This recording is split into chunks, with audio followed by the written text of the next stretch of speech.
Okay, welcome to Fall Sports Media Day. Quick reminder, we do require media credentials for all varsity athletic events. Um, if you need something else, just get a hold of me. Um, that said, we'll get underway. We'll start with men's and women's cross country. We have Coach Frank Wallace and Coach Garrett Ehlers.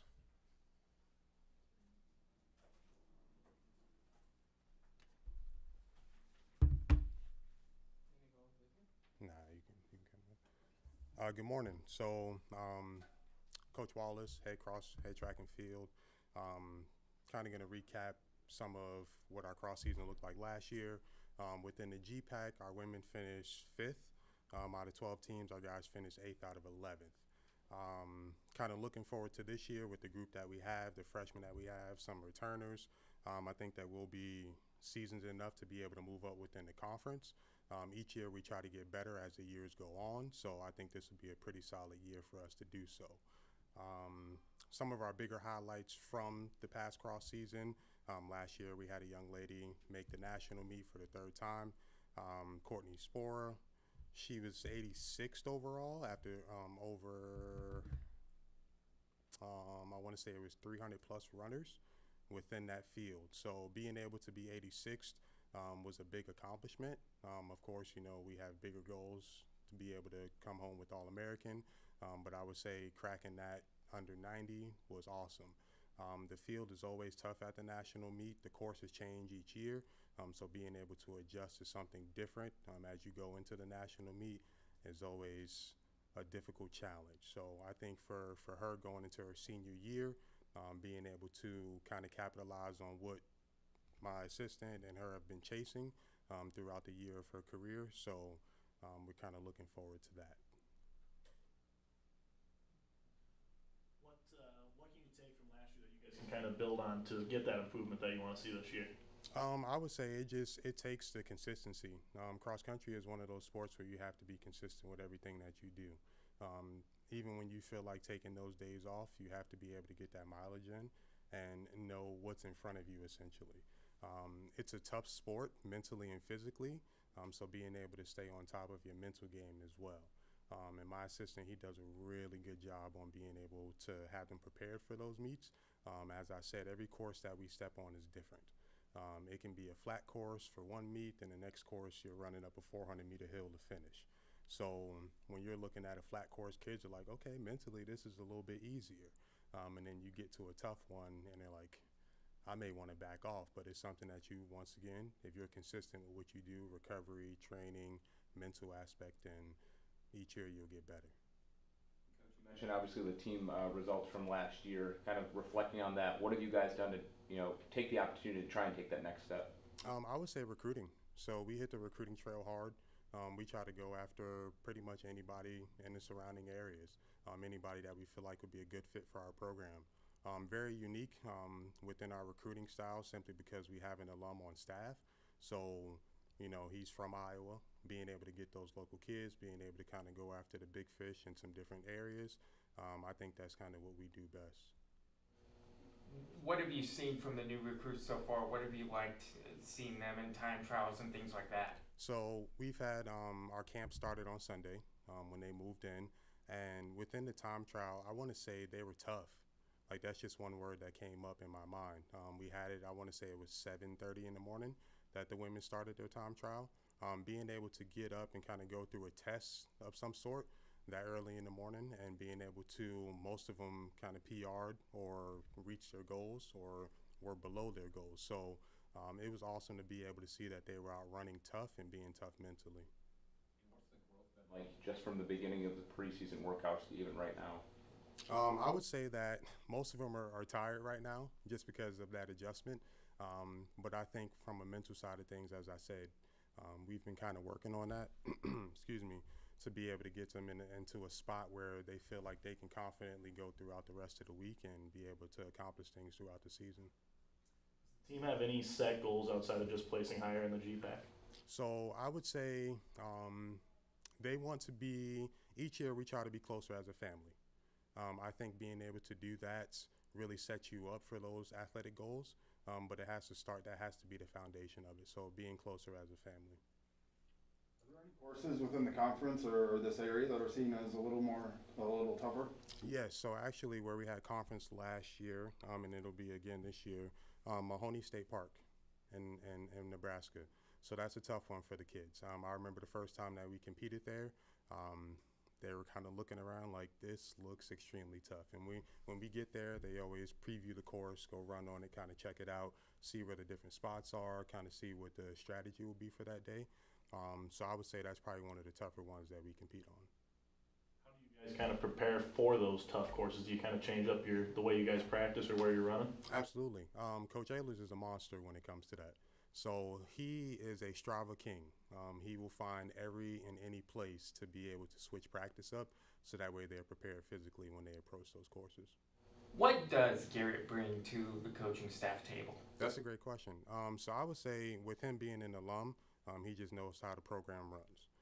And I think that's a huge part. He loves the sport. He's still active himself with being able to run. So I think with that aspect of him still being involved in it, he can relate a lot to the kids. And being able to, from a coaching standpoint, there's nothing that he won't do. So anything that I'd ask of him, he's like, okay, cool, it's a challenge, but we'll get it done. So I can appreciate that from that standpoint.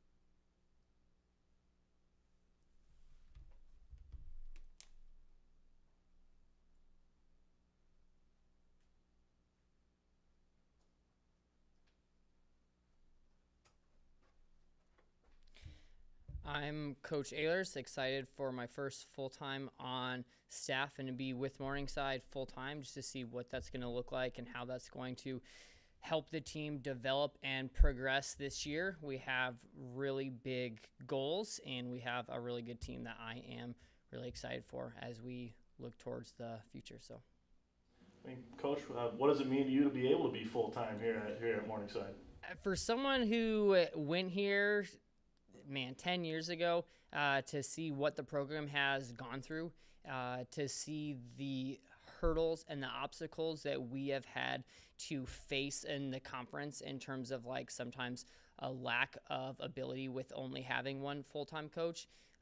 A lot of times, like when I tell people that I'm full-time, they're like, hey, congrats, that's good for you. And I'm like, no, like this is great for the program and this is going to help the program so much. So I'm still a little starstruck at times that it is a reality just because for more than 20 years, it seems so far away, but I'm really excited just for what the future holds and to help this program get to where we have been and to where I know we can be once again. And do you think being in a coaching role has kind of changed your perspective just on the sport in general, or just at least from Morningside? Yeah, I think there was a lot of things when I was an athlete that were always very precarious about the coaches on why they did things a certain way. We're in the middle of our camp week right now, and we're doing a ton of activities with the kids. As Coach Wallace had said, one of the main things that we try to do is cultivate family, to have an environment where everybody can be encouraged, equipped, and challenged. And I think a lot of the guys and girls are like, hey, we're just doing a lot of things all the time. Can we just have some rest? And now going through that and just seeing what that was like as an athlete, and then being on the coaching side of just like seeing, over the course of the week, our dynamics of our team have changed quite a bit just because the freshmen that came in a little intimidated, a little scared are now way past that and they're blending in right away. So I think that's a big thing. And then just knowing the environment and the history, I think is really cool when kids are asking me like, hey, why are we doing things a certain way? Why don't we have this? Why don't we have that? Of just being like, hey, the best athletes that the school has ever had, I got to run with. I got to be with those people. And this is what we had back then. This is where we're at now. And this is where we're going, I think, is a huge benefit for the team and the distance program. Can you outrun your athletes? I put in a lot of work to try to be able to outrun most people in the country. So, yes. So they'll be chasing you. Yeah, I always think, if a coach can't pace his top runners in a workout, what's he doing? So we try to make sure we put the work in as well. You mentioned kind of the change in perspective. Has there been like anything specifically since you become a coach where you've been like, oh, that's why it's done that way? Yeah, I think coaching is a lot of intentionality and a lot of making the most out of all of the time in the day. And I believe that when I was an athlete, I noticed the intentionality, but I thought it was a little quirky and a little off. And now that I'm in that role, trying to make my athletes feel seen, feel heard, feel loved and appreciated, and creating a safe place to where they can be fully known and engaged. Like, I'm huge on the biggest tool that we have is trust. Like, developing trust takes a lot of time and proximity. So making the most out of every encounter I have with an athlete is huge. And I was fortunate enough just to learn a lot of that from my time as an athlete, and then being able to model and build off of that as a coach now as well. What kind of progression have you seen from the men and the women since camp started? I have seen a lot. So I'm really looking forward to this year. Our guys previously have had a lot of just pack running. We've done really well. Our range from our first runner to our fifth runner is normally pretty close. What we have lacked over the course of the time that I've been here is a clear front runner and someone who I believe can run with other top runners in the conference. We have seen a big shift this season in that, in having that, and I believe in having, multiple people who can do that, as well as having a lot more depth coming in. The guys are really excited just to be working together in that regard. We had a couple kids who, were redshirting last year, who were beat up, who took a year off, and they're rejoining us, which is going to add a lot more to the team and having that pack be a lot bigger. And our girls team they are hungry for more. They want to embrace every aspect of the year. And I am excited to see our packs and our chase packs shift and continue to move forward against other people in the conference. So what you're saying is we could see, on the men's side, we could see different guys being number one on different nights. Yeah, we've had a lot of conversation. I think our guys team's going to be the deepest that it has been. And I think historically over the last 3 or 4 years, we've had a general consensus of like, hey, these are the top 5 guys every meet. And 1 or 2 people might slip in and out of that. But the guys are excited for the possibility that with the depth that we have and how much faith and trust that they have in each other, that we could have a different 5 blending in and out, and a lot of disparity there, and how much stronger we will be when someone who has been our second runner, our third runner, can still have a really good day, but be the 6th or the 7th instead. And they are at a place to where they are not only okay with that, but embracing that and being like, this is best for the team, and they're not. I'm very proud of their humility and how much success they want to see. They are more excited for their teammates to shine than just making it about individuals. Thank you. For our men's team, we'll be having Parker Halder coming in, and for our women's team, we'll be having Courtney Sporer, senior, coming in.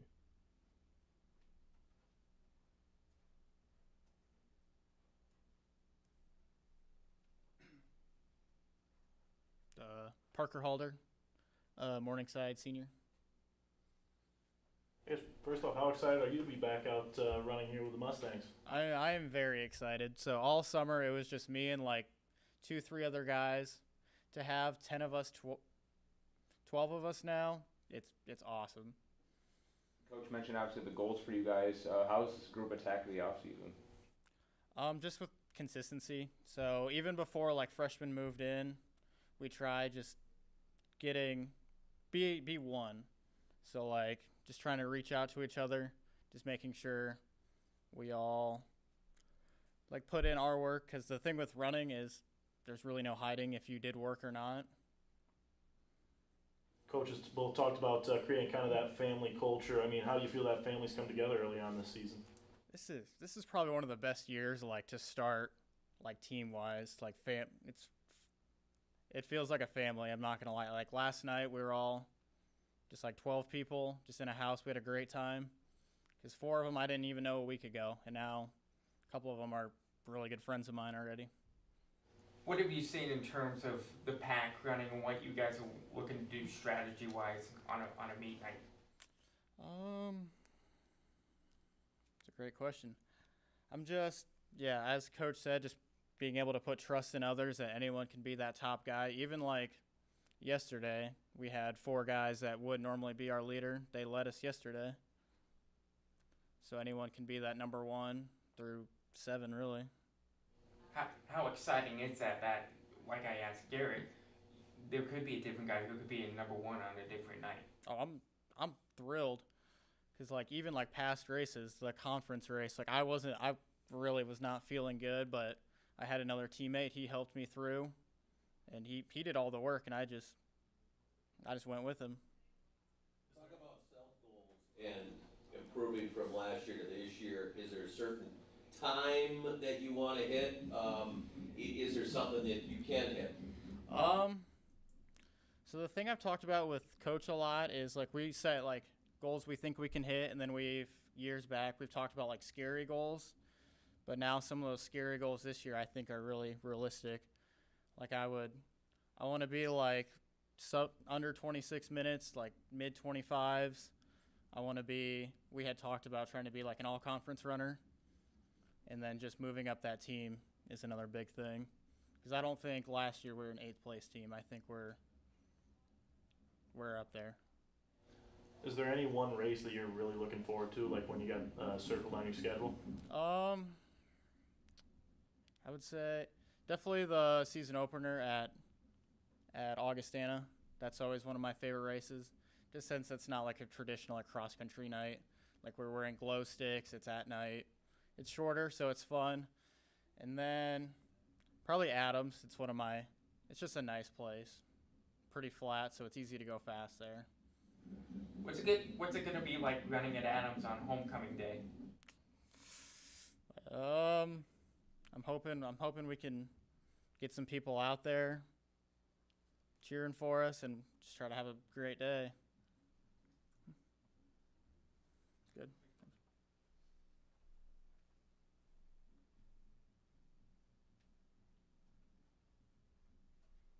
Hi, I'm Courtney Spohr, and I'll be a senior this year.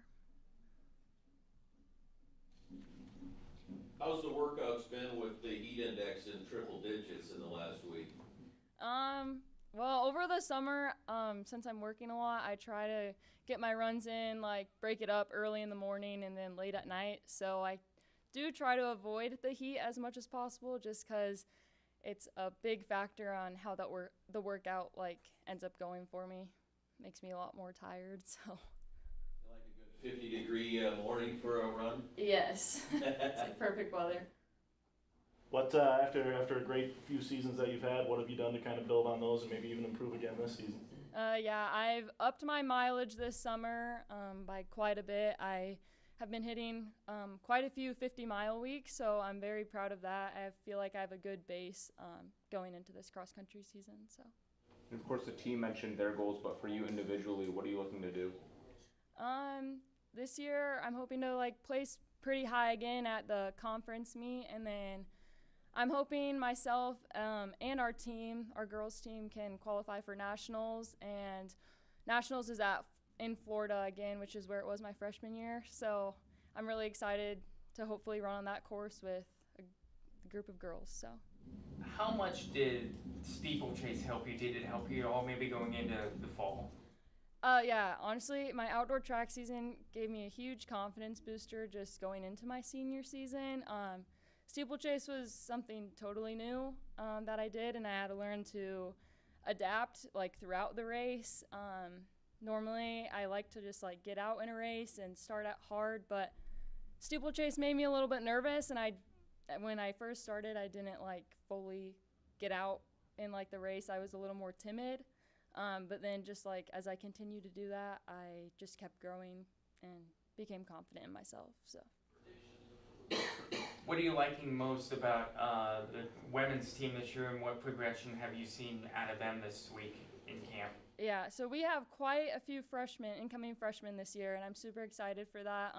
Last year we only had one freshman girl, and this year we have 5 of them. So I'm really excited. They're really starting to open up throughout this first week of camp, and it's going to be a good year.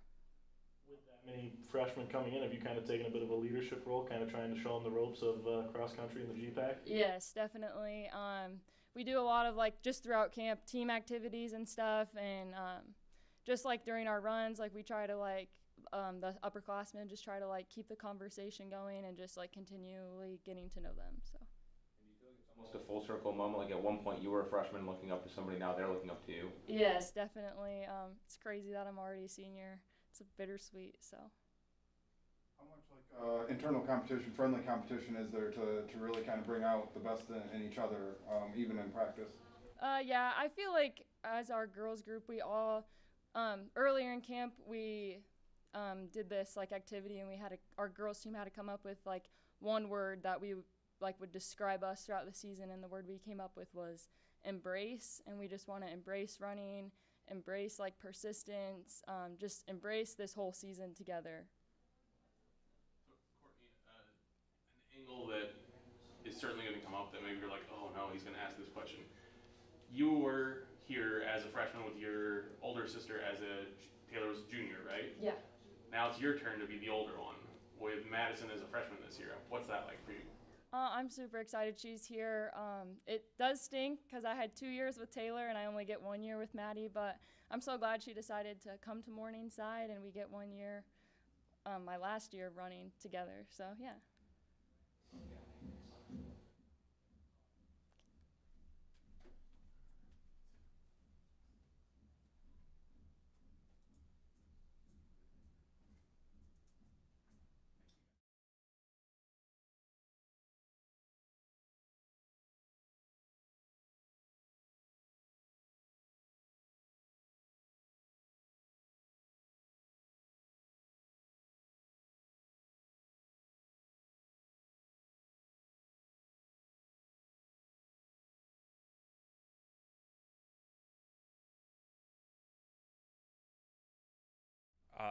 Head coach Jessica Squire.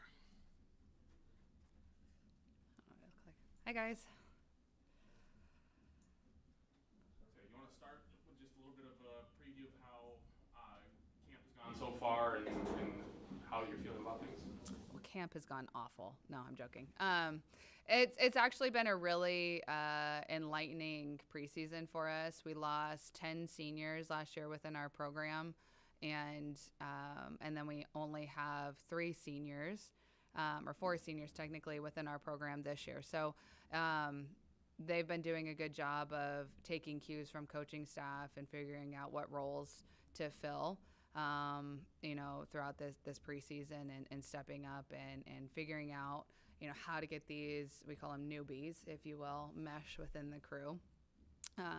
We lost a lot, but we're not, I would say a lot of our sophomores and juniors are filling where we lost. And so it's not like we're running a completely brand new team, at least for our varsity. So now we've had some injuries through this preseason. So within our scrimmages, it's been a little bit difficult to see what do we want to run, because the injuries aren't really long-lasting injuries. It's just one that to where they're ones that we just don't want to push them too early, right? And so I anticipate that here in the next about 3 or 4 days, we're really going to kind of come together and gel within like the JV varsity crew.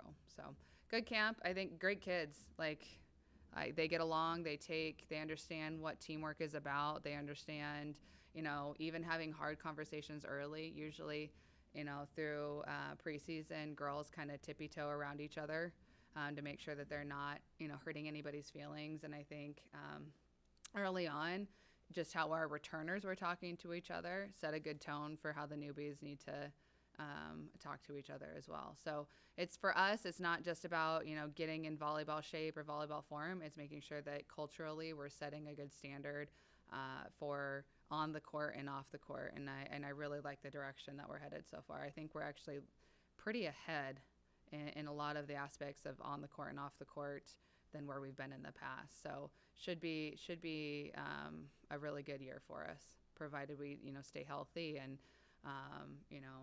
take our little dramas head on instead of pushing them under the rug. Last season, you guys improved upon your record from the season before. How do you continue that growth into this year? A lot of that is just developing leadership. We worked with our seniors over the spring this last year and talked about, the roles that they're going to have to fill and prepping them about situations that are going to arise, and they have to take initiative. And I think they've been doing a pretty good job of that. I think they've forgotten a few times, but we've reminded them to be like, hey, you're the ones that have to take responsibility for this. You're the responsible for the culture of where we're at. And I think every team that we've had recognizes that the goal is to improve upon from the year before. We don't want to ever regress, no matter who's coming in and who's returning. We're always going to improve a lot of different aspects of our culture. And I think these guys are hungry, so I don't think that's going to be a problem. And Coach, you mentioned obviously a large senior class leaving, so has the leadership style changed player-wise at all? Yeah, and it's a little bit different because the last year's senior class, we had a few teachers in that class, and they just understand a little team dynamic, how to kind of control and organize a group a little bit better, just because that's what their education experience gives them. We have our majors are health sciences, and there's nothing wrong with that by any means, but they haven't had to work in like a big group setting like that, so they're taking a little lumps here and there. But then they realize, oh, this is why last year's class did this. Oh, this is why they did this. And I think they are a little bit more respectful, of the times that they got, scolded maybe by the last class and understanding why that happened. But they are different, but it's a good different. It's a good different in the sense of, I think they're a little bit more blunt. To the point, again, health sciences, we don't beat around the bush. You get to it, right? And sometimes teachers are a little bit more, it's okay, we'll figure this out, So the bluntness, I think, is going to be good for us. There were some other teams in the conference that lost big, accomplished senior classes. Not to put too much in the preseason coaches poll, but that came out the other day. Maybe a little bit of a surprise that Northwestern wasn't the favorite. Do you feel like the conference is maybe a little bit more wide open?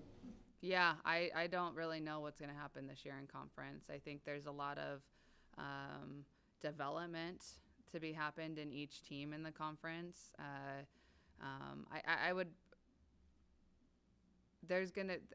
It's going to depend on experience too, I think, and how much which each team has been able to give them over spring, and how many of them had anybody have any type of role, But yeah, I would say just about everybody lost a pretty good amount of seniors. I think Dak West is returning everybody but one. So I anticipate them to be pretty good just because of that, cohesiveness with each other. So, yeah, it's going to be a crazy year. It'll be fun, though. Sometimes crazy is good. What growth have you seen from Kyla from her freshman year to her sophomore year now as your main setter, I guess? Yeah, we actually switched Kyla to DS. Okay, we had some ball control issues come up, I guess you could say, in the spring, and she had in club and high school had bounced between a setter and DS her entire career, and we really just saw an opportunity that we recruited. We have 5 freshman setters that are all very good. They're good leaders. They're very athletic. They do really good things in the sense of being coachable. And so when we saw that to where we were going to be deep in setters, we saw an opportunity to, put her maybe in a more comfortable position to where she was possibly going to be on the court all the time, as a leader in the libero jersey. So looking forward to that. She's been battling it out. We have another freshman that has, given her a run for her money.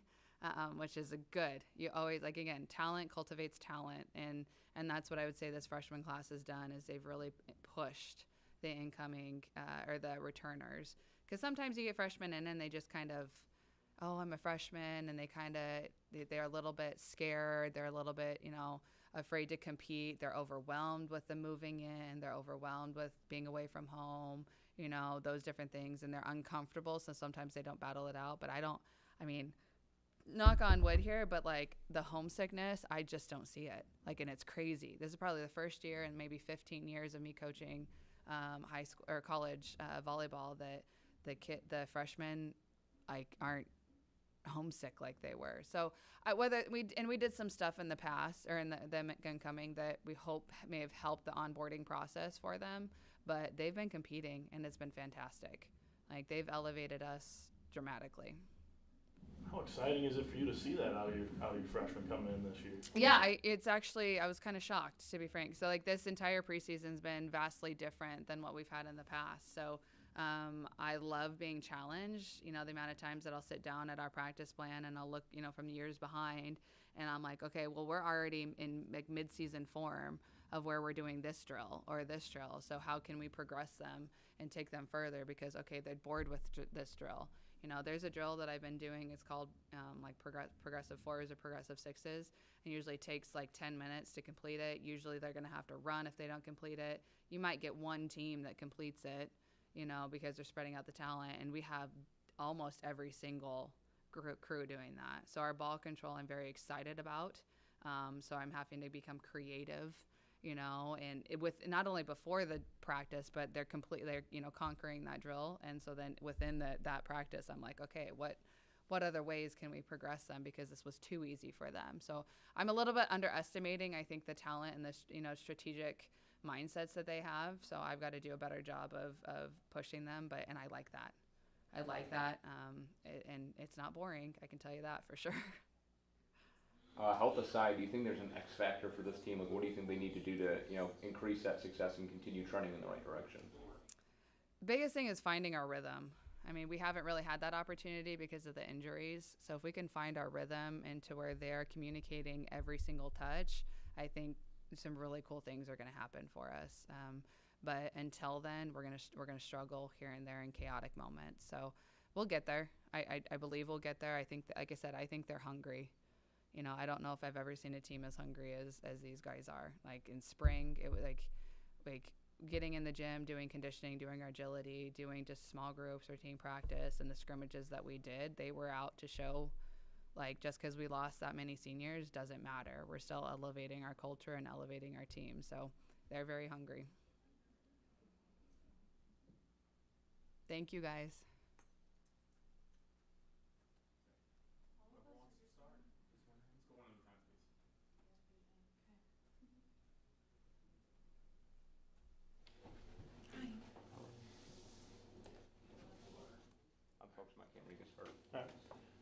How excited are you to be back out on the court with Morningside Volleyball? I'm really excited. After the spring, I saw that we still are like a really tight bond team, and I just love being around the players and my teammates. And now adding this freshman class has really gave another, like, a lot of encouragement to our success that we're going to have this season. And I just think it's going to be awesome, and being with each other makes it even better. So. And as a returner, what were some of the main takeaways that you saw, and how has this team attacked it in the offseason? So the last 2 years we've made it to the national championship, or to the tournament, but we lost first round. So I think that's put a fire under our butts too, because that feeling sucks and we want to make it to the Tyson. And I think using that as motivation, and then also having this talent with us now to like go off of, and we do have a lot to replace from last year, but at the same time the freshman class has filled in tremendously, and we can bring them into our culture. And our culture also is very important to us, and that helps us in a lot of aspects. So, yeah. Peyton, have you seen an increased role with, you know, Sydney being gone now, as far as the touches you've been getting in practice and the amount of swings you've been getting? Yeah, so Sydney obviously was a very, like, big part of our offense, but, like, other than that, it's also with the leadership role, too. And like Squire said earlier, she was a teacher, so it came more natural to her. And I've been more of like a behind-the-scenes kind of leader, but now I've had to be more vocal, so that's just another thing to like add to the plate. But at the same time, like, I'm ready for that role, and there's also other people that can fill that role too. Like, it's not just on me. I trust my teammates to also help me out, and I'll help them out. Like, we all have each other's back, and it's not gonna affect us too much, hopefully. What's the connectivity been like with this year's group compared to where it's been at this time in other years? In other years, we've always had like a few people kind of maybe slowing us down a little bit, but this freshman class has really been pushing everyone and honestly like testing what we thought was like competitiveness, and they just bring a whole nother thing to it. And yeah, I don't know. I feel like we've just gotten to a further point way faster than we have in the past. We've just been getting past all these little baby steps, and we're already jumping to bigger and better things. Your coach mentioned that regaining control in chaotic moments, and so much of the sport is getting things back under control when you get out of system and everything. Can that be kind of hard to recreate in a practice setting or anything like that? Or how do you get ready for those moments in a game situation? Communication is very important, and so is trust. So with the new people coming in, you have to regain that trust, and it is like a difficult thing to work on because it is more of a natural thing. You can't really force trust. But I think with our bonds that we're making, that helps us a lot in practice. So we kind of just need to take it from off the court and bring it on the court, and that will help our chaoticness. And I think people are still like fighting for a spot, so they're like, oh, I can't mess up. But once we get over the fear of messing up, I think our team will be really unstoppable. Thank you.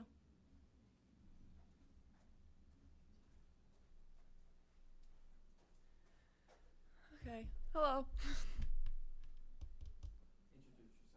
I'm Addie Harris. I'm also a senior. Addie, Go ahead.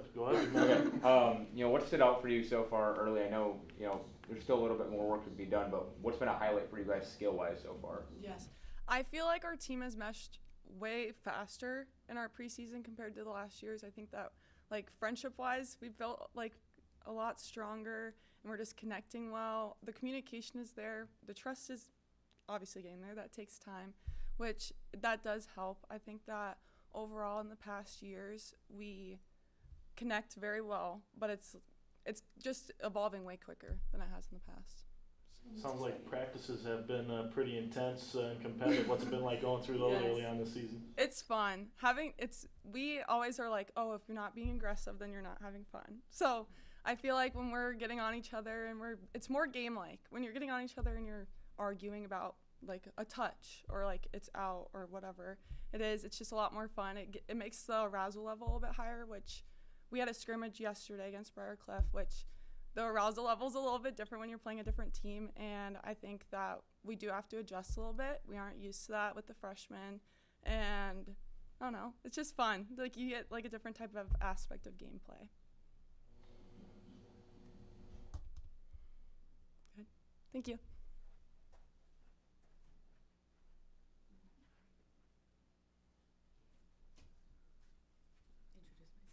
I'm Maddie. I'm also a senior. Is there any one game that maybe you've got circled on your calendar this year? I feel like all of them, honestly, and that kind of sounds cheesy, but I had an injury last year and I wasn't able to play at all.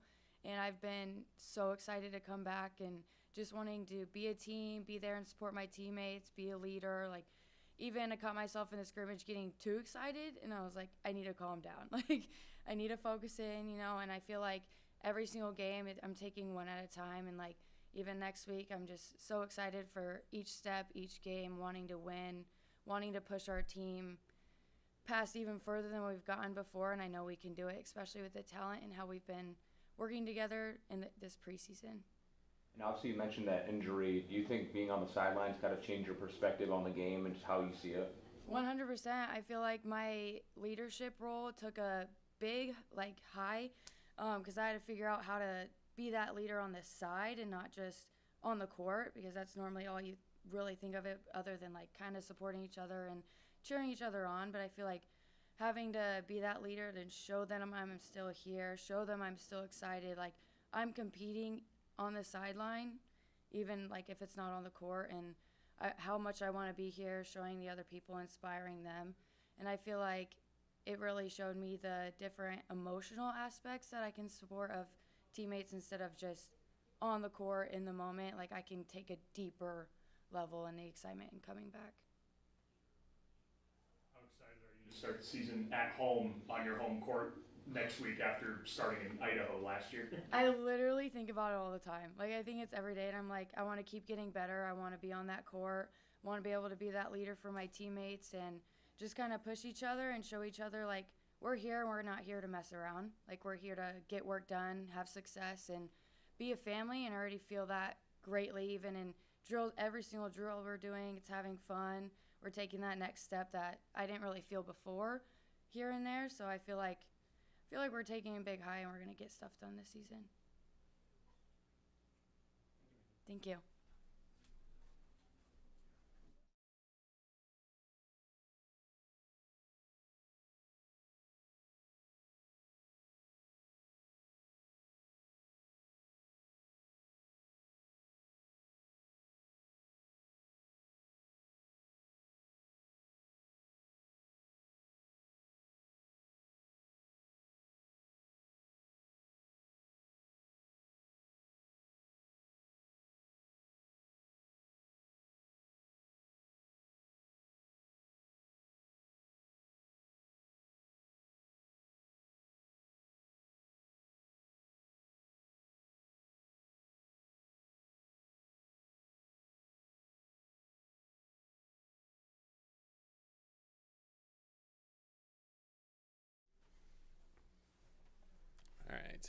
All right. We'll continue on with men's soccer. Tom Maxon is the head coach for both the men's and the women's team, but he'll get us started with the men. And how do you want to integrate the two boys here? Well, if you would give us a kind of a thumbnail, an overview of how things have been going so far, Tom. We'll ask you some questions, and then we'll bring the guys up. Okay. And then Jackie Martinez is going to basically do most of the stuff with the women. Okay, so like every year when we're here, we're in a week into our preseason, and like most years, unlike last year, but like most years, it's just a zoo in the beginning, and especially on the men's side, we have 36 new players on the men's side, 62 total players on the field, and it's just a sorting and sifting process. And as you may have seen, the GPAC poll came out today, and we're picked first in the conference. We won it last year, and surprisingly enough, we lost in the playoffs. So I thought maybe Hastings gets picked first, and maybe some like a Concordia, who had a really good year last year, might get picked first. But we got picked first, and so the negative there is we got two kind of pressure situations. One is we have to find the group, and we won, but we lost a good core of players in the central midfield, in the back, and scoring in the front in Nikki as well. So we're in a situation where we're trying to replace a lot. Let's put it that way. We have a really great returning core, but their job is to integrate a very talented but huge new group of freshmen and transfers, actually. So we've had one scrimmage against Witt. Went very well. The format is we play the whole roster basically. So in the end, it's more about which period. And that first period where we played their first team, it ended in a tie, but we played really well, dominated the game, moved the ball well, did everything that we weren't doing in practice the previous 2 days. So it looks very promising. We have a much bigger challenge this coming Saturday against William Penn. Last year in the NAIA, they lost in the NAIA final, the championship game. Top team, and so we've got a really good indicator this Saturday of where we really are. And we want to do more than we did last year. Last year, with Jamestown having left the conference, soccer dropped down to 11 teams on the men's side, schools on the men's side, so we didn't have 2 automatic bids. We won the regular season, but we only will send the tournament winner. We'd end up losing in the semifinals of the tournament and didn't move on, and so Hastings went to the national tournament and we sat at home. So we are determined again in this year, without adding anybody to the conference, to not only win the conference but also win the tournament. So it really means nothing if you have a great year. Winning the GPAC is great, and that is great for local purposes and all, but we want to go to the national tournament and actually get out of the first round. A couple of years ago we went to the second round, but we've never gone to the final site. We've gone to the second round only. So we've got a lot of goals to achieve, and we've got a really great group of seniors, and we've got a great young group, but they're clueless right now. And we just got to figure out, we play a very complicated or maybe different type of tactical scheme, and it's new for most players, and our core is doing a really good job of trying to integrate them to that. And so we're working on that sort of thing, and just not there yet. Like I said, Saturday will be a good test for us, and then we kind of have about 10 days till we play our first real game at Grandview, and so we're gonna be able to make all the adjustments we need after that. Questions? Yeah, Coach, obviously you mentioned the large senior class. I mean, just talk about the impact they had, not only talent-wise, but leadership-wise, and how you're replenishing that with this year's group. Yeah, the group that left was a very strong group of personalities. Our first team all-conference center back, Yura Thielen, was probably the biggest personality we had. Great competitor, came into training every day and just gave everything and was a great example for everybody. But maybe more important than that is the overall team was older last year, and it was easy to kind of keep going in the culture that we've established. And the group of juniors and sophomores right under that were all bought in. So it was a smaller roster, about 40 guys, and everyone was bought in. We only brought in 6 new players last year. So the group of leaders was really helped by that next group of leaders that are this year's top leaders. This year's leaders have a much tougher job. They've got a lot of new bodies, and you know, those new kids coming in are more concerned about their own role than they are with what the team is doing. They just want to survive. They want to get some playing time. They want to show themselves, and they don't really know the conference, know the history, know what we're trying to achieve. They understand. They know it, but they don't understand it. So that's what's happening right now, is that this group of leaders, although very strong and very good, have a lot tougher job than the last group did. You mentioned Saturday's going to be kind of your guys' first big test. What are you kind of looking for specifically in that scrimmage? I think more than anything, we're looking to play our game plan. So we, as I said, we have a very specific and very complicated tactical kind of approach to our game. We really worked our way to that last year, and in the beginning struggled with it a lot, lost a couple unnecessary games early, including to William Penn. But then once we found our rhythm, we walked through the GPAC pretty solid. And to reestablish that this year with a bunch of new faces is the challenge. So less important than the score will be how we play in that game. And that's why I told you against Witt, who's also a very strong team, plays us close every year. I was more happy with how we played than what the score was, even though we dominated the game and all of that. So against William Penn, it's going to be more, even the returners know what William Penn is. They're tops. They lost in the final this past year in the NAIA. So if we can keep our head, move the ball, do the things that we want to do, if we tie 1-1, lose 1-0, win 1-0, to me, those are all great results. It'll prepare us for our first real game against Grandview, which is a much not simpler test, but it certainly isn't William Penn. How do you feel these new guys have kind of caught on to that scheme, that system? You know, we're still in that phase where everyone wants to show themselves. They're all running around like chickens with their heads cut off and all dribbling and doing too much. And you want them to do a little bit more of and again, our system is a little bit unconventional, and so they have to relearn some things or buy into some things that they may not have done at their old clubs at home. So I think in general, and I was just talking to 2 of the captains out in the hallway before we came in here, and we see the talent that's there. We see the abilities of the new players coming in.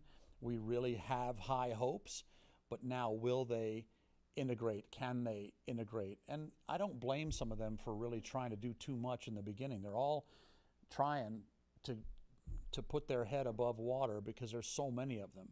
Just like with our football team, you know, there's so many bodies. How do you stick your head out of the crowd and let the coaches see who you really are?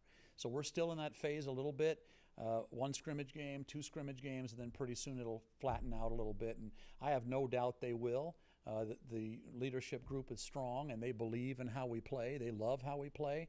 And when it does work, training yesterday, it worked, let's say 40% of the time, and when it works, it looks great. And so I think they're seeing it. It'll come. It'll come. You mentioned some of the other teams around the conference. How small of a gap do you feel like there is at this point between maybe the teams in the top half of the conference or so, and is there anything that you could do to kind of separate? I mean, it's gotten actually tighter every year. So as opposed to some of the sports in our conference, Soccer is a good 7 or 8 deep. Anyone can beat anyone in the playoffs, and soccer is that kind of a game anyway. You can dominate a soccer game just like it's like a hockey game. A hockey game, you can dominate somebody and get scored on a counterattack and you lose. Soccer is a lot like that. In a sport where you score 1 or 2 goals sometimes, you can totally be on their end all game and they can get one counterattack or a corner kick or a long free kick, and you can lose a game like that. So playing in the first round of the playoffs against Dakota Wesleyan last year, they're a quality team. They're really good. And we had to go late to beat them in the last game of the season to win the conference 2-1. We were down 1-0. And then in the final, in the first round of the playoffs, they came right back to us as the 8th seed. We were the 1st seed. And man, we had our hands full again and only scored a couple late goals to win. So they're solid. And the teams in between, even Dort and Northwestern and all these teams are strong. And anyone can beat anyone on a given day. And then we got beat by Hastings in the second round, who we had beaten in the regular season. So soccer is just that kind of game. And you like to see a strong conference because it can prepare you for the playoffs. But then, in a sport like ours where you don't have an automatic bid into the playoffs if you win the conference in the regular season, it can come back to bite you. You have everything to lose in that situation. And the underdog who got beat, like Hastings, came in with a whole lot more fire than we did. And in that playoff game, they just wanted it a little bit more than our guys did, it seemed like, on that day. Yeah. Okay, good. Thank you. Want to introduce your Yes. Okay. These are both seniors, right? These are Jordan Bickel from Austria, if you would come on up, and Ozzy Damiani from Italy, both seniors. Can you just one at a time, please?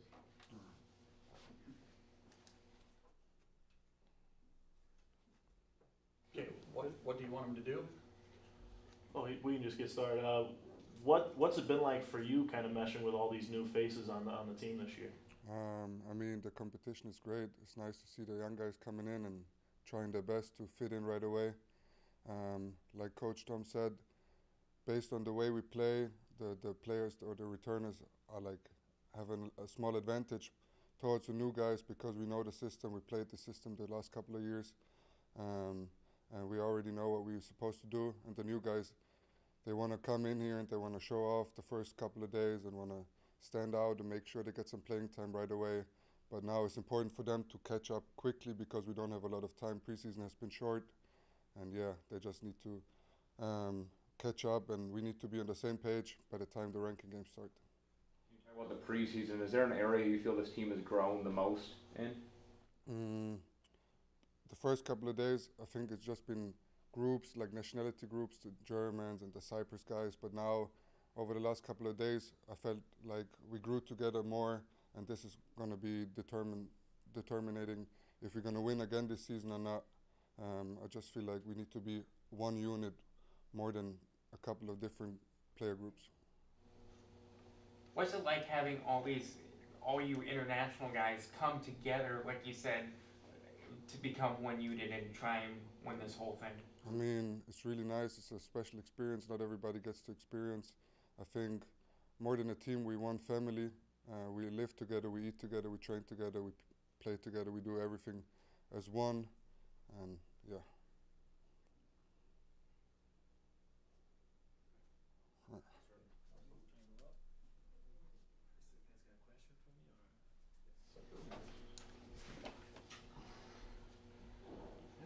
How excited are you to be back out on the pitch with Morningside Soccer this year? This program means everything to me, I think more than anything, Morningside is a great gym for life.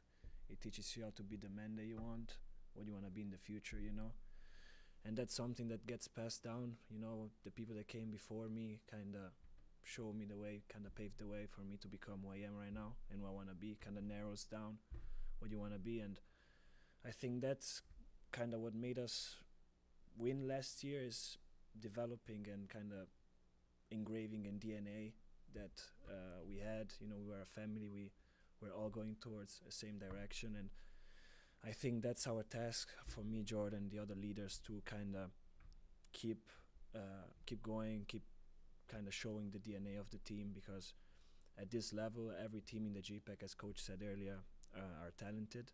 So talent alone is not gonna get you anywhere. So the DNA is what really makes a difference, especially with the season being only like 3-4 months long. So our task is to kind of show what Morningside is about, kind of help the new players get in, and the faster we do that, the more we're gonna achieve what we want. You mentioned obviously there was a time where the upperclassmen were kind of showing you how the program runs. Now you're kind of returning that favor. Just how valuable has that experience been for you? The most valuable.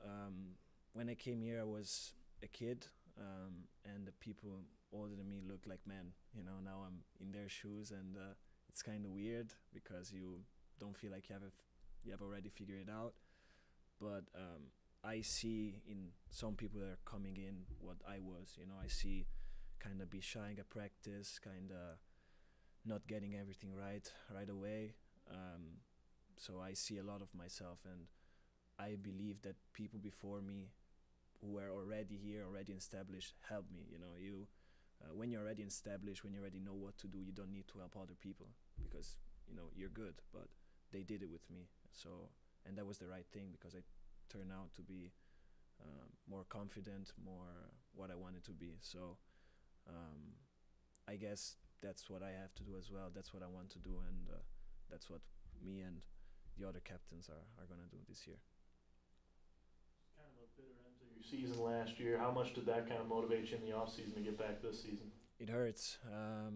Was very bad, especially for what I was talking about earlier, the DNA. You know, we saw people that were here for 4 years wanting it much to go to the national tournament. You know, we saw people crying at the end of the game. We saw people basically destroyed. So, and that's family. You know, those people are the ones who kind of big brothers to us, and so that gave us a different kind of motivation because when you, as I said, when you know what you are about, when you know what goal you have, then it's when you start going, and that's when the motivation comes in. If you just think about the title, you just think about the national tournament, then it's probably not going to work for you. Probably not going to win the title. You're probably not going to go to the national tournament. But if you have a higher purpose, if you have a different drive, then those things are going to probably come easier, for sure. Thank you, guys. Jackie. All right, Jackie Martinez is going to give us a little bit of an overview of what preseasons look like for women's soccer, and then take some questions. A little high. Sorry, everyone. All right, my name's Jackie. I'm associate head coach with Tom. I usually handle the women. I'll help out with the men here and there, but our preseason has looked a little different than it has in a few years. We recruited a whole bunch of girls, brought about 18, 19 girls in. Half of those, about 8 of them are transfer girls from junior colleges, strong players. We already see now that they're going to make a difference for us as well, along with our returning players and our leaders. And I think along with what some of the boys were saying and Tom, this is one program. So our women and our men are definitely on the same path, but our tactics are a little bit different. The men, they figured out what works for them pretty early on. I think just in this week, we've kind of turned our tactical thinking on. The girls are starting to catch on with what we're doing, the new girls, and the older girls are helping them, you know, paving the way for them as well. Compared to the last few years, we definitely have a strong leadership group this year, and kind of like the men's group, it's always one, you know, the last year's group, the junior girls really helped the senior group as well, and now those girls are seniors this year, and I feel like they're definitely going to contribute to our success this season. Other than that, we've been doing pretty good, keeping it short for you guys. Obviously, this team has goals. Just kind of in the off season, though, how have you guys attacked what you're trying to do? Well, in the off season, a lot of what I do and Tom and some of the other assistant coaches, we recruit our butt off. But other than that, our girls, we recruit differently than other teams, but our girls help us a lot with recruiting. They kind of want to give the girls that we're recruiting a little bit of what Morningside is, not just the soccer, but the living, the working, the whatever it works. I think we've had high success rate with including our players in the recruiting. But apart from that, our girls have been working their butt off in the off season. They watch a lot of film. They come in. The older girls are always willing to work with the younger girls as well. And sometimes it takes a season or two to click, but they definitely follow through and always willing to help each other. What do you think makes a successful season this year for the women's soccer program? I think we have a larger group. I think it's been 3-4 years since we've had a big group of players, of GPAC level players. And I mean, if you ask me who my starting 11 are right now, I wouldn't be able to tell you. I could give you 15 to 18 girls that could be on that field all at the same time, but we can only play with 11. So, you know, I'd give it to you, but there's so many good players right now, especially with those transfer girls who have a couple years, JUCO transfer girls that have a couple years under their belt already and know what college soccer is. I mean, we're pretty excited. This again, like the men, we don't have a big group. We have about 31, 32 girls, and I mean, I can honestly say most of them can play. So it's going to be tough to kind of narrow it down for travel days and playing and whatnot. You guys start with Division I school, USP, and you're playing Yes. Southwest Minnesota State as well. What are you hoping to gain from some of those, you know, bigger competition matches before you play some NAIA schools? I mean, Tom does a really good job of putting us against some really good teams in the off season to get us ready for the GPAC, right? I think USD is a great school. Tom has a really good relationship with the coach up there as well.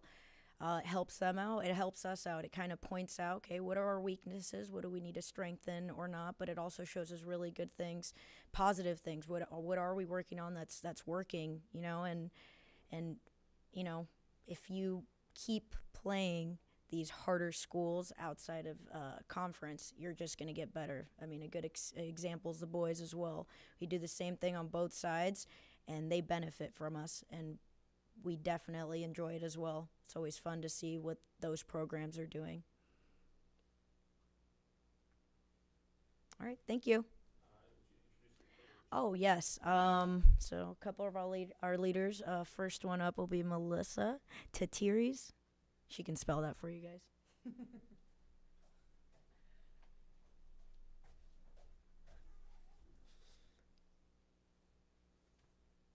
Well, hey, how excited are you to be back out on the pitch with Morningside Soccer? I'm really excited. It's nice to be back with the girls. Just, yeah, be together outside soccer as well. And then obviously we all enjoy soccer practices and whatnot, team bonding. So it's been really nice. It's been a long summer without them. So I'm really excited to get back on the pitch. What do you think some of the keys are going to be for this year's team to have some more success? I think like we are a larger group this year, which for sure will benefit us. We have a bunch of transfer students, like Jackie talked about, so that's for sure going to help us. They are already experienced with college soccer, and we have a bunch of freshmen coming in as well, so we have a lot of new people that I think are really strong, and Jackie already said it, but a bunch of people can play this year. I bet like 18 players for sure will play, and we have a really strong group this year, so I think it's going to help us succeed.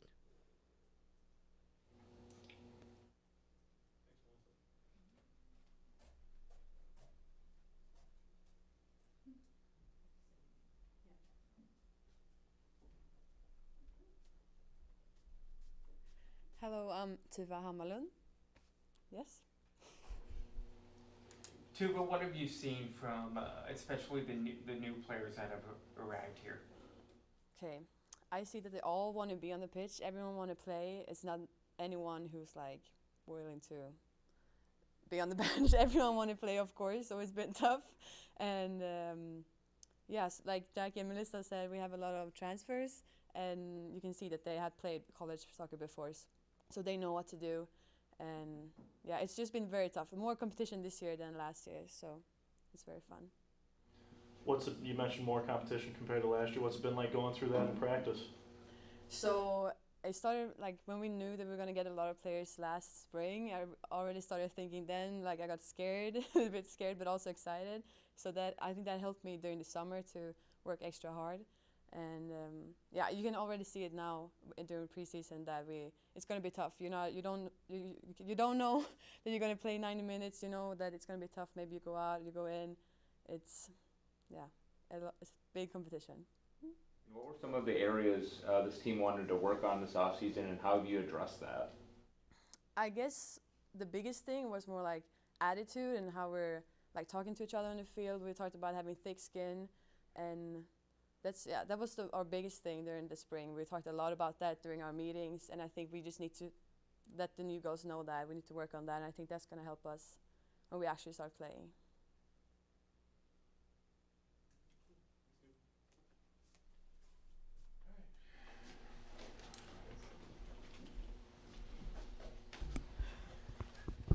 And last but not least, we'll wrap things up with Coach Steve Ryan of the Morningside football team. It's right up there. What do you want me to say? So just give us kind of a bit of a preview, how camp's been, that sort of thing, and then. Hey, we want. Thanks for coming out. Soccer, yell all you want on your way out. Just like tell Jackie she can get a few yells in, and we'll get that all taken care of. We'll just go tit for tat on that. Hey, we've been. I think we've been practicing now for 9 days. So we've gotten 7 or 8 practices in. The guys are on the field, off to a great start. Last year was a good year for us, just in terms of bouncing back, winning the conference, and getting, to the semifinals, and just getting back on the winning ways. And some of the things that we're seeing from our guys is we've got a lot of guys in the secondary that are coming back for us. Drew Sellen and Lennox Brown, Jacob Nelson, all return at receiver. Griffin Kraft as an H-back, and of course Zach Chevalier at quarterback. One of the things that I've really been impressed with is just Max Huff. Going into this year, last year we just is this guy ever going to be able to get out of 8-man and do anything for us in the field? Now we're like, all right, what can this guy not do? Maybe we should play him on defense. And so been very pleased with Max and a couple of young running backs and Juven Hudson from South Dakota, and then Jalen Birch. So very pleased with how the offense has kind of started out, and obviously those guys got a little jump on things, and just the ability to do that. Up front, Mason Scott, having Mason and Jack James and Brody all back in the middle has been a real plus for us. We've kind of needed to replace our tackles, and right now Caden Clausen is a redshirt freshman for us from Ridgeview. Is probably going to be playing left tackle. We still got a lot of competition at right. On defense, we got a lot of new faces out there. We got some old guys there as well. And so really it's a matter of how guys can kind of move and adjust to things. Landry Phipps and Blake Bellamy, phenomenal job at linebacker, and there's some other competition going on there.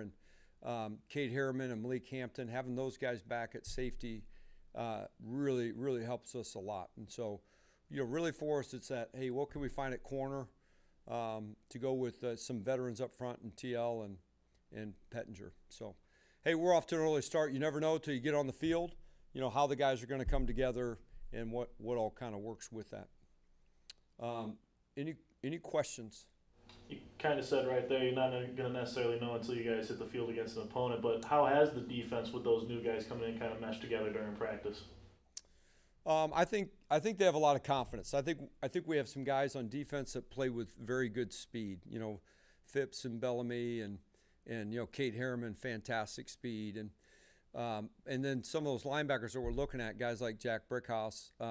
They've come together well. One thing about this group, I think they hang out together a lot off the field. I don't know. I don't want to hang out with them, but I think they hang out together quite a bit, and so I think they're a close unit. They're very confident. And we'll see what they can do. I'm sure they're going to make some mistakes, but they'll come together just fine. Obviously, a lot to build off of from last year. But what else were you kind of trying to do to take that next step here in the offseason? Well, I think we got to take care of the ball better on offense. I think we turned the ball over a little bit too much last year. and be able to take care of some of those things.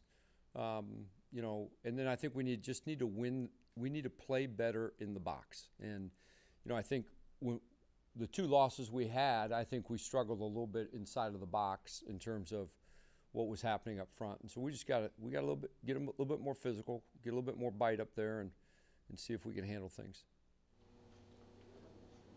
Is it beneficial having a starting quarterback going into the season? It's been a little bit of a question mark the past couple of years. So is that? But yeah, it is if you like him. So no, it isn't. No, I just say that because Zach's in the back of the room. So I'm only saying as a joke. You're not going to play that on ABC. You guys might play it. You know, it's probably your stuff, but a little more sensational. It is. I think Zach's got some very good leadership skills. He communicates very well. You know, when you think of, you know, the three receivers I talked about, you know, Jacob Nelson and Drew Sellen and Lennox Brown, they got a lot of playing time together. I mean, you throw in there Kellen, you know, Jacobson from Sioux City East, who also played a lot. So there is a lot of benefits to that, especially when the defense maybe throws an oddball at you. It's like, I've seen that before. We can go forward with that. With those guys returning at wide receiver and Zach at quarterback, do you feel like they've almost gotten into a rhythm quicker this season than maybe past? I do. I think, you know, in terms of what we're doing in the passing game, I think we're ahead of things quite a bit. Yeah. Talk about your running game then. Are we going to have a feature or multiple what? Running game? Running game. What is that? Running game? What is that? We still have to have that in modern football? No, I think you're going to see a number of backs, and I do think, you know, if we're talking about running the ball, I mean, a lot of it's going to be getting those guys going forward. So, really like Juven Hudson from Watertown, South Dakota. I think he, you know, it's going to be his redshirt freshman year. It's just a matter of time how fast we can get him going. And then of course Jalen Birch and Max Huff, they have so much experience. So really, I think we're going to take a step forward in terms of running the ball, just in terms of what I'm seeing in practice. But a lot of it's going to be with how fast our tackles can get ready to go. Overarching with the offense, Coach Schlichty no longer with the program at Sioux Falls. How has Coach Silva stepped into kind of that co-offensive coordinator role that you Yeah, this will be Coach Silva's third year with us. He's an outstanding coach, and you know, just to start with his position, does a great job with those receivers out there, and I have full confidence in what he's going to do, and so I think we're going to be fine. It's really, you know, we have a new offensive line coach in Chris Womack, and kind of just getting him up, you know, to speed in terms of how we run our offense and the things we do. You know, we're really not changing things that much. You know, we've got a lot of guys back in terms of what they do and how we want to call the game, and getting the offense's goals never change, right? Our goal is every time we step on the field, we want to score a touchdown. It's that simple. Like, what's our goal? We're going to score a touchdown. And it's just a matter of maybe some different players and how we do it. But I think Coach Silva is going to do a phenomenal job. He's got a great rapport with the players and great understanding of the offense. You mentioned Lennox Brown. Obviously, he's had an interesting journey here at Morningside, but just talk about how much of a difference he makes on the field, regardless of, you know, what he may be doing in that play. Yeah, first, just to say, you know, Lennox makes a huge difference on this team off the field. You know, he's a great leader. You know, he's up for the All-State Good Works team, does a lot of things in the community, and, you know, even through the Hart Foundation that they're a part of in Council Bluffs. And so, you know, you start with Lennox, you always think about the great things that he does off the field. Lennox can do a wide realm of things, and a lot of it in the middle of the field. And you got Jacob and Drew on the outside, and they're so explosive. And then your concerns with the running back, you know, it might sound a little bit surprising, but I think sometimes people just lose Lennox as a 1,000-yard receiver. But he can do a lot. He can jump in the backfield. He can get under center. He can carry the ball, you know, a couple different ways. So we're planning on being very creative with Lennox this year, and hopefully we're all excited about what he can do. Up front, how many guys do you got competing for that right tackle spot you mentioned earlier? Yeah, so I think we have three guys right now. Keaton, who's from Kansas City, he's just nobody ever asked questions about O-line, and now my mind's just like all out of whack. Like, all of a sudden we're going to ask about the O-line? Like, no. And so now I got to remember their names. Keaton Chapman from Kansas City. You know, he played a little bit for us last year. Big physical guy, doing a great job. Mike Hamilton from Ponca, you know, a local guy, also large man, just does a fantastic job. And both of those guys are big bodies. You know, they've been in the system for a little bit and will do really well. But man, we got a freshman, Peter Mack, out of Kansas, and he's off to a great start too. So it's a good thing we got 3 guys competing. Well, since he asked about the offensive line, what are you seeing out of the defensive line? They don't pick up in the locker room. They make messes in the cafeteria. Their jokes aren't funny. I mean, that's really what I see out of the D-line. But I think a lot of the D-line, the good stuff that's happening there is obviously, you know, Cale Pettinger at defensive end. I think he had almost 10 sacks last year. Kind of has taken a new level. He's just really playing with confidence. TL on the other side, you know, playing last year. You know, really that strength is those 2 DNs and what they're doing. And then there's a plethora of guys, you know, right now, early in fall, it's very typical of the D-line. You know, every day it's like, who's out there now? You know, they all get banged up a little bit. But there's a lot of guys getting looks. And what we're probably looking at is Chris Portillo, you know, is looking at as a redshirt freshman, big, physical interior guy, and Chase Harden. There's, like you said, not a whole lot of guys you lose defensively, but one that you do lose was an All-American corner in Johnny Walls.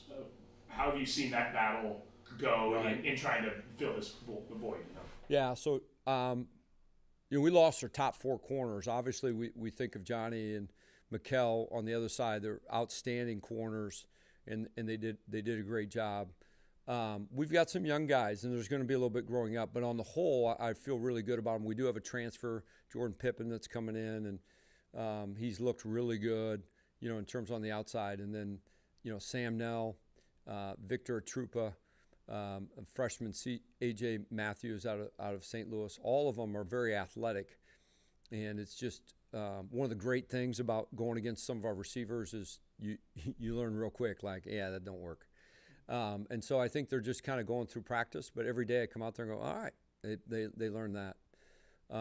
Lonnie Boyd and Jamal Jones, 2 former All-Americans here, are coaching the secondary, and they're doing a great job with them. What do you kind of see as far as the depth of the conference? It feels like Dordt really came on the past couple of years. Concordia played some really nice games last year. So what do you kind of see as far as the evolution of the conference?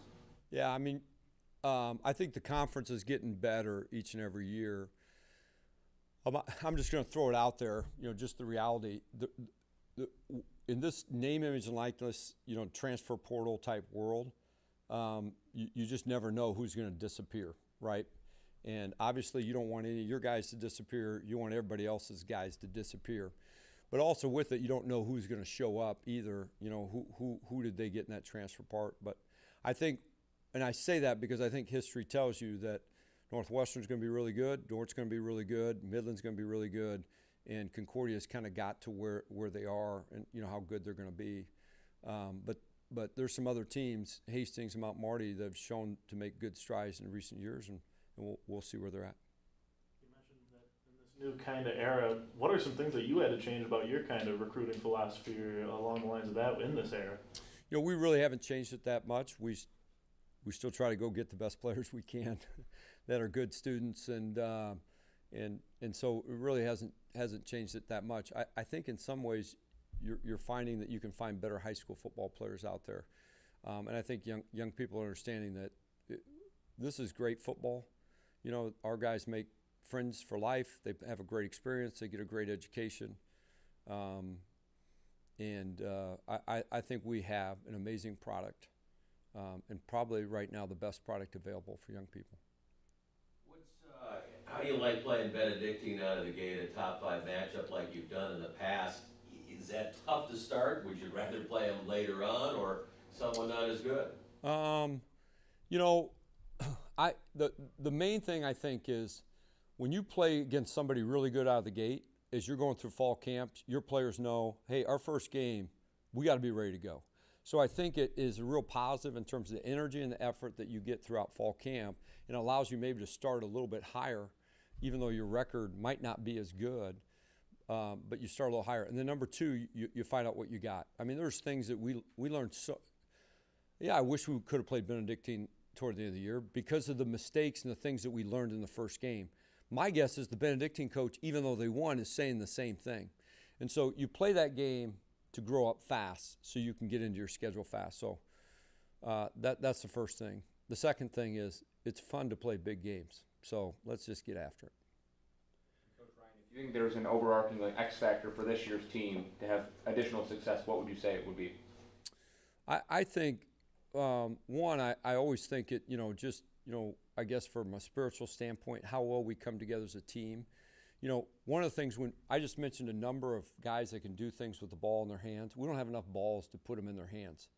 So their willingness to work together and to do those things. The ability for the defense to come together. There's no Johnny Walls, there's no Isaac Pingle.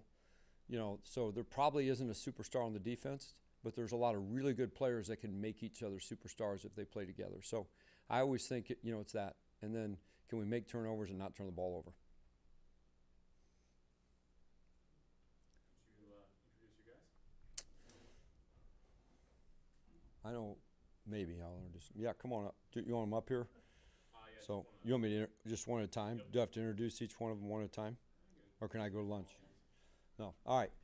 This is Zach Chevaliers, our quarterback, coming back from last year. How's it going, guys? How excited are you to be back out on the field with Morningside football? So excited, man. This is such a fun group of guys. The way we compete at practice is just electric. Every day it's a challenge. Every day we're pushing each other to the utmost of our abilities. And I've just never been on a team like this, so it's incredibly exciting. Zach, thanks for the time. Just kind of looking at the offseason so far, do you think there's an area that this team has grown the most? And if so, where would you say? I would say that you have to earn the right to play here. Our off seasons are incredibly tough. And so it's not just so that we can prove to the coaches how tough we are. We have to prove to each other how tough we are. And when we're going through the things that we go through in the off season, we're looking to our left, we're looking to our right, and we're seeing our brothers next to us fighting, struggling next to us, picking each other up. And so just in my off seasons here, they have been harder than any other program I've been a part of. So you find out really quickly who's going to give up on you and who's going to be next to you in the heat of the battle. So we figure all that out in the off season before we even play August 30th. How much of a different mindset are you coming into this year? Like a year ago, you were kind of in a quarterback battle, but then went on to one of the most productive passers in all of college football. So how much more confident are you attacking this year as opposed to last year? Absolutely. Well, I would have to say my confidence hasn't changed much because I've always believed in myself. I've always had a very high belief in my abilities. However, the expectation has changed. I'm not just trying to make it, I'm not just trying to win a job. I'm not just trying to get on the field. I'm trying to be the best version of myself. And throughout this whole offseason, throughout fall camp, I hold myself to a very high standard. And the way I see it is that if I continue to grow and get better than last season, there's really going to be no way to slow us down. And if all of us do that, it's going to be even harder. So my expectations for myself have been very high. The coaches' expectations have been very high. And that's exactly how they should be. Where do you think you've grown both on and off the field in the off season? I would say on the field, just focusing on some of the things Coach talked about, not always trying to make the big play. I get out there sometimes and in my mind I always want to make the big play, and it's understanding situations, understanding how to keep us on the field, understanding when to take the big shot, when to hit the check down. So that's something I'm continuing to work on today, fall camp. Could always get better on things like that. And then off the field, I would say just continual leadership. I mean, this year the freshmen come in and they know who I am. Last year I was the guy. Last couple of years I was the guy, trying to meet people, trying to get my name out there. And this year I'm meeting guys and they're calling me Chevy, and I don't even know their name yet. And so I understand how my role has shifted a little bit. And there's a higher mantle of leadership upon me, but my mom's always told me when I was young I have broad shoulders for a reason, and so I'm glad to be in that role here. From a chemistry perspective, now that you have a year under your belt with your receiving core and the guys you're throwing to, how much further along are you at this point in the offseason than, say, last fall? Oh, I mean, they make it easy. The guys sitting back there, everything we do, we're talking about it through our failures and through our successes. So we get out there and practice, something goes wrong. I feel like me and Drew and Jacob and those guys, we learn more from a DB making a good play in practice than we do from completing something big, because we've done it a lot in games. We've had success. But when the defense gets us and catches in something, that's when we're really on the sideline trying to figure it out. Say, hey, that's a weird look, right? Like, what'd you see? What'd I see? And so I think we've been we're on the same page now, beyond probably any point that we were at last year. And so that's by far the most exciting part. Catching you sometimes in practice. What's it mean to you, and what kind of an advantage is it to be able to go up against the defense like Morningside's in practice? It's been ups and downs. When I got here, it was so frustrating going against Pingle and Johnny. I mean, those guys just kick my butt every day, and I'm trying to learn a basic curl flat scheme, and I couldn't even complete a ball, and so it was incredibly frustrating. And now playing against smart guys like Harriman and Jack Kratz and Malik, they know what we're doing. They know what we're trying to accomplish, and they're not going to just give it to us. So they make our lives extremely difficult, and I like to think we make their lives extremely difficult. And so if you saw the way we practice, you would probably have a better understanding of why we compete so hard. You overcame some big injuries, especially on offense last year. Was it beneficial to get some of those guys some reps as far as coming back this year? And then and could that be kind of a little bit of a learning experience as far as like, hey, we can overcome if somebody goes down, we can overcome that? Absolutely. I think that our system has been around for a long time, and so Coach says it a lot. It's the Jimmies and Joes, not the X's and O's. So at the end of the day, your guys have to make plays. Everything looks good on a whiteboard, but you get out there and it's about, like I just answered before, chemistry and building chemistry. And so I think that's one of our biggest weapons is how deep we are. We have a lot of running backs we trust. We have a lot of receivers we trust, a lot of alignment and J-backs. And so I think down the line, every single man knows their job and they'll be ready when they're called upon. What did you guys learn from the Benedictine game last year that maybe you can go into this one? It was a really close game. What's it going to take to kind of get over that hump and start your season 1-0? Well, just taking football out of it, I learned that we're an extremely resilient team. Coach came into our meeting after that loss, and he talked about how one loss is not going to end our season, and how many times I think he has said something about the last 5 champions had a loss. And I remember sitting there in that meeting, and as a lot of guys were, and we're kind of like, okay, this isn't the end. And being such a close game, being down 28-3, we learned a lot about ourselves. And I think there's a huge advantage to playing a program like Benedictine week 1 because they got guys and we got guys. And they know it and we know it. And if you want to be the best, you have to beat the best. So our expectations are incredibly high. And it's an incredibly hostile environment in Atchison, Kansas as well. And there's really no better way to get ready for a playoff run and a conference championship run than to play a team like Benedictine. So it's exciting. Kind of taking it one game at a time, but is there any game on your schedule this year that you've got kind of circled on your calendar? Right now, August 30th, every time I look at my calendar, it just pops out at me because I know those boys are going to be ready, and I know that we have to be ready. They're not going to roll over for us. They're at home, and we've beaten each other at home. Both games we played them, and so it's going to be an incredibly intense game. Like I said, hostile environment. They don't like us, and we don't like them. So, we know exactly what it is. Thanks, guys. Drew Sullen, wide receiver, Morningside University. What's up, guys?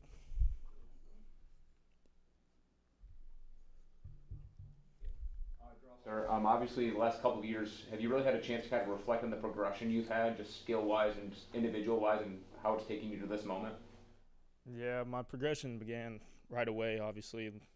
You come to Morningside and you have a lot of talent in front of you, and I learned a lot of stuff from guys like Zach Norton, AJ, Swags. They taught me everything I know, and then I've just kind of put my game to it, and I've been having a great year last year, and I'm trying to keep improving for this next season. What's it been like competing at practice in these early stages of the season? It's good. It's fun. Coach Jake's throwing a lot of different looks at us. The chemistry that Zach's talking about is good because we come off to the sideline and we talk through the looks that we're getting, and then we go out there in the next drive and execute it better. And so I think just getting better collectively as a unit is going to help us eventually. So, position-wise, or even just the offense, how those reps, just going up against each other internally, help you guys get better? Well, I think we don't go ones against twos. It's pack A on pack A every day. So it's good on good. It's who's going to make plays and who's going to score touchdowns, really. What are your personal goals for the year? I got one goal, and it's win a natty. That's about it.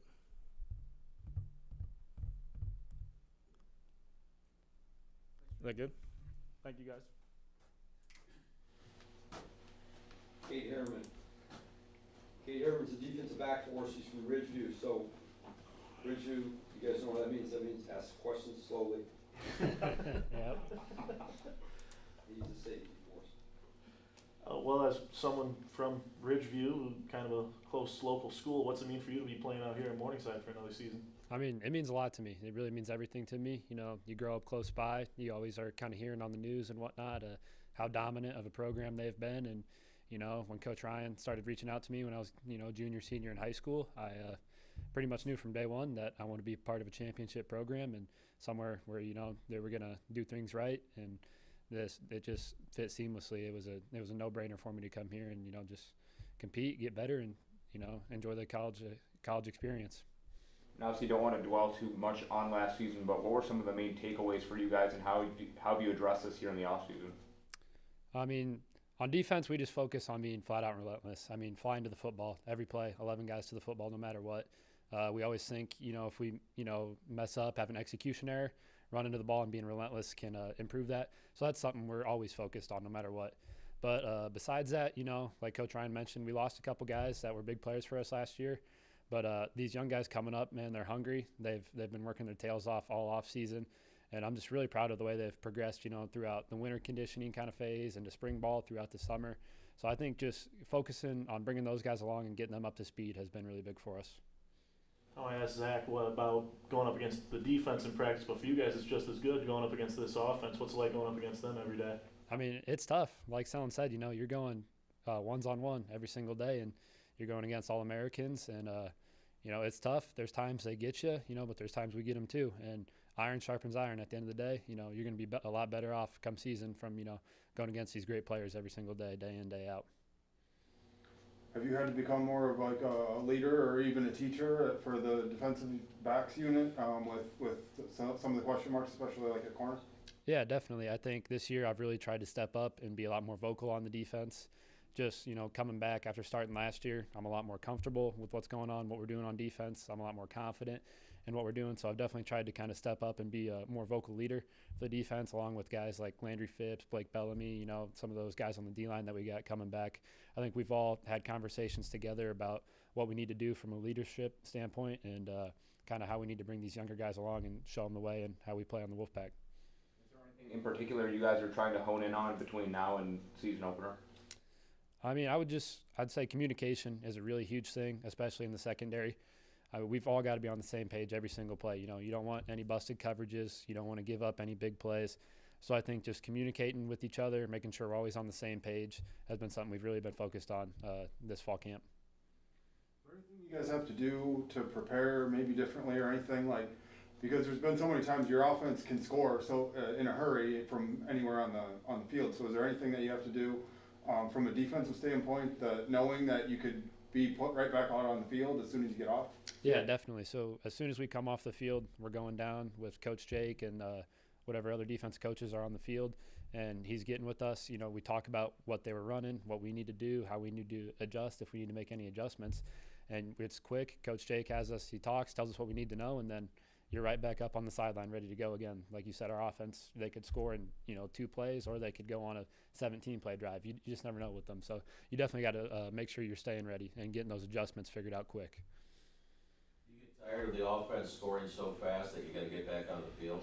No, I love it. When they rip off a big play, I'm jumping around on the sideline. You know, I'm excited for those guys. Those are, you know, some of my best friends too. So, no, I don't think I get sick of it. Thank you, guys.